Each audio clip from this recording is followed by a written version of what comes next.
and touch the sound of silence. And in the naked light I saw 10,000 people, maybe.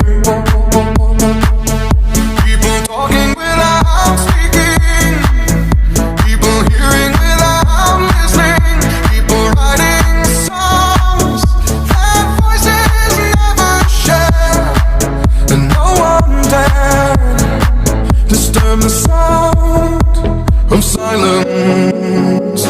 Fool said, you do not know. Silence like a cancer grows.